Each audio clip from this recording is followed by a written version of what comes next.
ती आताच आहे.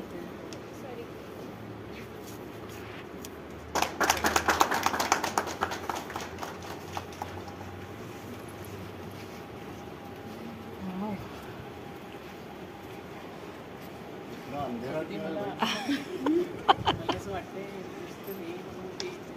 त्यांना म्हणजे कुठल्या तरी मला कोर्समध्ये ॲडमिशन मला वाटतं माझा आवाज पोचतो माहीत झाला नाही आहे पण हा आमच्या मुद्दामच केला आहे.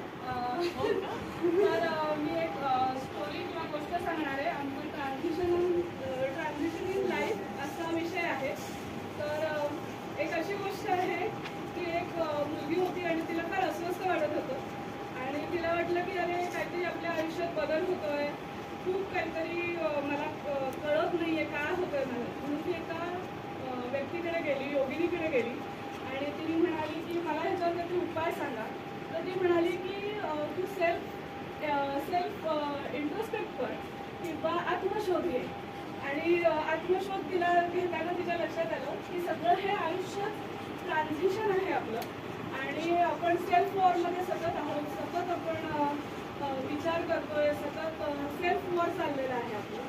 त्यामुळे तर ती योगिनी तिला म्हणाली होती की तुला 9 टप्पे मिळणार आहेत ह्या ट्रान्झिशनमध्ये आणि तेव्हा पहिला टप्पा हा तुझा आत्मशोधाचा आहे. मग ती दुसऱ्या टप्प्याच्या इथे गेली. तर दुसरा टप्पा होता रिफॉर्म.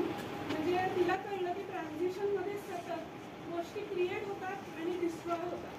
ज्या गोष्टी तयार झालेल्या आहेत त्या परत परत डिस्ट्रॉय होतात आणि आपल्याला त्या सोडून देऊन नवीन गोष्टी कराव्या लागतात. आणि मग तिला दुसऱ्या टप्प्यात रिफॉर्म हे मिळालं आहे आणि नंतर मग ती तशीच इंट्रोस्पेक्ट करत गेली. दुसऱ्या टप्प्यात मग ती तिसऱ्या टप्प्याला आली. तिसऱ्या टप्प्यात करेज तिच्या लक्षात आलं. तिला कळलं की हे रिफॉर्म करण्यासाठी हे सगळं गोष्ट आपल्याला मिळवण्यासाठी धैर्याची गरज आहे. अगदी आर्ट असू दे नाही तर आयुष्य असू दे.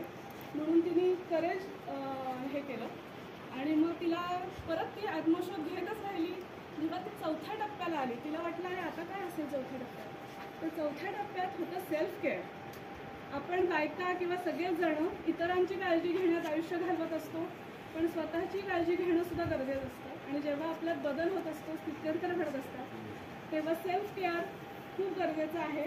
आणि म्हणून तर आता जरी आपण बुद्धी आणि मन ह्याचा विचार केला आणि सेल्फ केअर केलं तरी आपलं फिजिकल बॉडी जी देवाने आपल्याला शरीर दिलेलं आहे ते पण त्याचा अवेअरनेस असणं गरजेचं आहे. त्याच्याकडे बघणं पण गरजेचं आहे. आणि म्हणून ती फिजिकल अवेअरनेसकडे गेली 5व्या टप्प्यात. असं करत करत ती पुढे जात होती. तिला वाटलं अरे आता आपल्याला भरपूर सगळं मिळालेलं आहे, पुढच्या टप्प्यात काय असेल असं वाटत होतं. मग पुढच्या टप्प्यात जेव्हा तिने आत्मशोध घेतला तेव्हा तिला लक्षात आलं की आपल्यात हे गुण आहेच सगळे. हे जे गुण होते आपले ते रिवाईव्ह करायला पाहिजे, पुनर्निर्मिती त्याची केली पाहिजे. आणि म्हणून ती रिवाईव्ह 6व्या टप्प्यात रिवाईव्हला गेली. आता तिच्याकडे गुण होते, तिने स्वतःची काळजी घेतली होती आणि सगळं होतं. तर ह्या ट्रान्झिशनमधनं आता काय आहे तर मग रिस्पॉन्सिबिलिटी घ्यायला पाहिजे. आपल्याला आपले गुण कळलेले आहेत, रिस्पॉन्सिबिलिटी घ्यायला पाहिजे. म्हणून ती कणखरपणे तिच्या स्वतःच्याच मागे उभी राहिली आणि तिने स्टेपअप केलं. 7व्या टप्प्यात तिने स्टेपअप केलं. अशा सगळ्या ट्रान्झिशनमधनं ती जात असताना जेव्हा ती 8व्या टप्प्यावर आली तेव्हा तिला इतकं आश्चर्य वाटलं की आपल्यात बदल झाला आहे. आणि ती म्हणते की मेटामॉर्फोसिस, माझ्यात मी पूर्ण रूपांतरण झालं आहे माझं.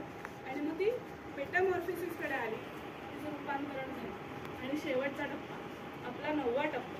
9व्या टप्प्यात ती जेव्हा तिथे शांतपणे गेली, उभं राहिलं तर तेव्हा तिला कळलं जे खरं कळायला हवं होतं सेल्फ वर्थ. म्हणजे अगदी कन्फ्युजनपासून किंवा सेल्फ वॉर जे तिचं युद्ध चालू होतं तिथपासून ते सेल्फ वर्थपर्यंत तिचं एक ट्रान्झिशन कंप्लीट झालं. आणि आमच्या आर्टिस्टच्या साह्याने तुम्हाला मी हे ट्रान्झिशनची गोष्ट सांगितलेली आहे.